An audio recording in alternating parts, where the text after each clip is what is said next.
இந்த பதிவு ஆக்சுவலாக எதை பற்றினா, விஜய் அண்ணாவோட கில்லி ரீரிலீஸை பற்றி தான். இந்த ரீரிலீஸ் மூலயமா சினித்துறையை பொறுத்த வரைக்கும் பல பேர்த்துக்கு ப்ளஸ்ஸு, பல பேர்த்துக்கு மைனஸ்.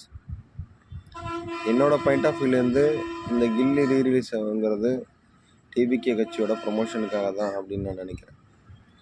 ஒரு கட்சியோட ப்ரொமோஷனுக்கு ஒரு மிகப்பெரிய சக்தி வாய்ந்த மீடியமாக அவங்க நினைக்கிறது சினிமா தான். இது உண்மையும் கூட.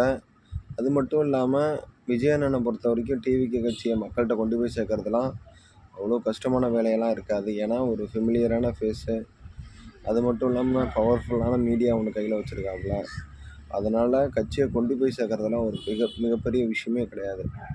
பட் ஆனால் அந்த கட்டமைப்பை எந்த அளவுக்கு 10 to 15 வருஷம் மெயின்டைன் பண்ணி கொண்டு போகிறாருங்கிறத பொறுத்து தான் அவரோட கட்சி வளர்ச்சியாக இருக்குது. ஏன்னா சினி ஃபீல்டோட அவர் ஹீரோவோ சஸ்டெயின் பண்ணுறதுங்கிறது அவரோட இண்டிவிஜுவல் சம்மந்தப்பட்ட விஷயம். அதனால் அவர் ஈஸியாக தெரிஞ்சிருக்கலாம். ஆனால் அரசியலுங்கிறது பல பேர்த்தோட கூட்டு முயற்சி தான். சில சமயங்களில் அவர் கூட இருக்கிற ஆலோசகர்களோட ஆலோசனையே அவருக்கு ரிவெஞ்ச் ஆகிறதுக்கான பாசிபிலிட்டிஸ் நிறையா இருக்குது.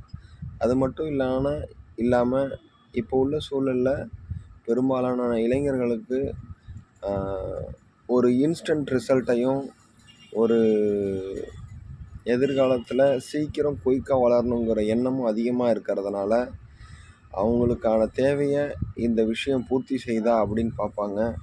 மேபி ஒரு 2 to 3 years 5 years பார்த்துட்டு மேபி க்ரோத்துங்கிறது அந்தளவுக்கு அவங்க எதிர்பார்த்த அளவு இல்லாத பட்சத்தில் டக்குன்னு அவங்க வெளியேறதுக்கான பாசிபிலிட்டிஸ் இருக்குது.